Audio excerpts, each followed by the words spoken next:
बिस्मिल्लाहिर्रहमानिर्रहीम। अस्सलाम वालेकुम नाज़रीन, मैं हूं एडवोकेट इजाज़ अहमद नवाब और आप देख रहे हैं मेरा यूट्यूब चैनल कानून की दुनिया।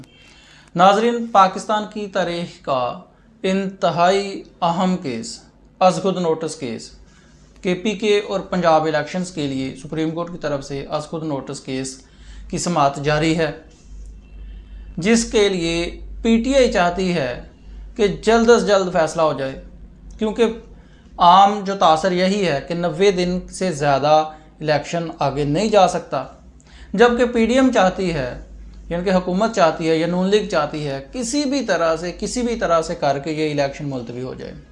इसके लिए नून लीग की तरफ से बाकायदा एक कंपेन चलाई गई। उस कंपेन में 2 मुअज़्ज़ज़ जस्टिस साहबान के ख़िलाफ़ मवाद, तौहीन-आमेज़ तकरीर, वाक़यात वगैरह बयान किए गए। जस्टिस इजाज़ुल हसन और जस्टिस मज़हर अली अकबर नकवी को तौहीन-आमेज़ निशाना बनाकर बेंच को मुतनाज़ा बनाने की कोशिश की गई। अब ये सारा सिलसिला चल ही रहा था और उसका जवाब देते हुए चीफ साहब ने, जब बेंच को मुतनाज़ा बनाने की कोशिश की गई तो चीफ साहब ने इसकी परवाह ना की और आज बरोज़ हफ्ता कॉज लिस्ट जारी होगी सुप्रीम कोर्ट की कॉज लिस्ट में जो जज साहबान, जस्टिस साहबान मौजूद हैं, हिस्सा हैं इस बेंच का, 9 रुकनी लार्जर बेंच का हिस्सा हैं, बाशमूल जस्टिस इजाज़ुल हसन और बाशमूल जस्टिस मज़हर अली अकबर नकवी साहब, उनकी भी जो कॉज लिस्ट है 11 बजे के बाद कैंसिल कर दी गई। मतलब 11 बजे तक सुनेंगे, उसके बाद 11 बजे के बाद यही केस सुनेंगे।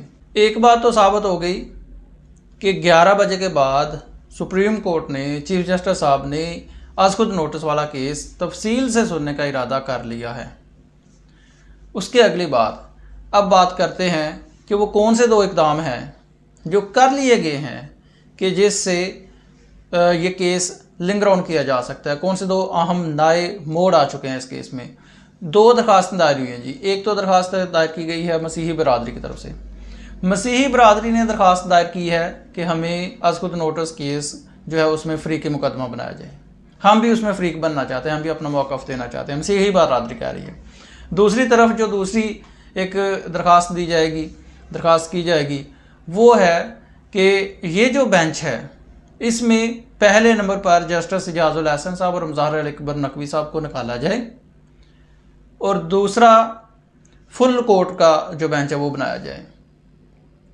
जो पहली दरखास्त है, मसीही बरादरी कहती है कि क्योंकि सदर ने 9 अप्रैल का ऐलान किया है, तारीख दी है इलेक्शन की, 9 अप्रैल को हमारा ईस्टर डे है, हम तो मशगूल होंगे, मसरूफ़ होंगे ईस्टर डे में, इसलिए हम इलेक्शन में पार्टिसिपेट नहीं कर सकते और वोट डालना उनका फंडामेंटल राइट है।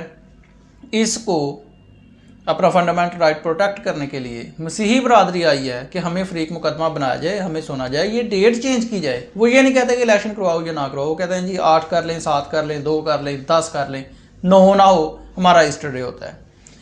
एक तो ये एप्लीकेशन है। दूसरी जो एप्लीकेशन आएगी कि जी फुल कोर्ट बेंच बनाया जाए, नंबर 1, और जो दूसरा है कि इन 2 जजेस को बेंच से अलहदा किया जाए। अब पीर वाले दिन होना क्या है, मंडे वाले दिन जब समाअत होनी है तो पहले जो रूल है कोर्ट्स का कि मेन केस का फ़ैसला बाद में करते हैं, पहले जो मिसलिनियस एप्लीकेशंस आती हैं, जो दीगर एप्लीकेशंस आ जाती हैं केसेस में, पहले उनका फ़ैसला करना है। तो इन 2 एप्लीकेशंस पर मंडे का दिन शायद लग जाए, फ़ैसला तो पता नहीं क्या होना है क्या नहीं होना, लेकिन ये जो 2 एप्लीकेशंस हैं इन पर बहस होनी है, भरपूर कोर्ट का टाइम लगना है और उसके बाद कोर्ट शायद मान जाए कि जजेस को अलहदा करना है या फुल कोर्ट बनाना है या नहीं बनाना है, लेकिन लिंगर ऑन करने के लिए ये 2 जो एप्लीकेशंस हैं ये कारआमद साबित होंगी और मंडे वाले दिन इन 2 एप्लीकेशंस पर समाअत होगी। बात ये है 2 एप्लीकेशंस पर समाअत होगी, केस लिंगर ऑन हो जाएगा वगैरह वगैरह। एक तो डेट चेंज करने का, दूसरा ये जो बेंच है इसको मुतनाज़ा बनाने की एप्लीकेशन इंपॉर्टेंट है। इसमें मुतनाज़ा क्यों बनाया जा रहा है? क्योंकि PDM को नज़र आ रहा है, कॉन्स्टिट्यूशन में लिखा हुआ है, कोर्ट्स क्योंकि कस्टोडियन ऑफ कॉन्स्टिट्यूशन है, वो नहीं कर सकती 90 दिन के बाद इलेक्शन का ऐलान नहीं कर सकती। बाज़ाहिर जो है, जो कॉन्स्टिट्यूशन में लिखा हुआ है, फैसला सुप्रीम कोर्ट ने करना है, पता नहीं क्या करना है, लेकिन जो कॉन्स्टिट्यूशन में नज़र आता है कि 90 दिन के अंदर इलेक्शन होना है, किसी ना किसी तरह से बेंच को मुतनाज़ा बनाया जाए। अगर बेंच मुतनाज़ा होगा तो हम कह देंगे ये देखो जी, हमें तो इस पर यकीन ही नहीं था, हम तो पहले कह रहे थे कि ये फैसला हमारे खिलाफ ही आना वगैरह वगैरह, और उसको फिर मानने से इनकार और फिर कंपेन वगैरह वगैरह।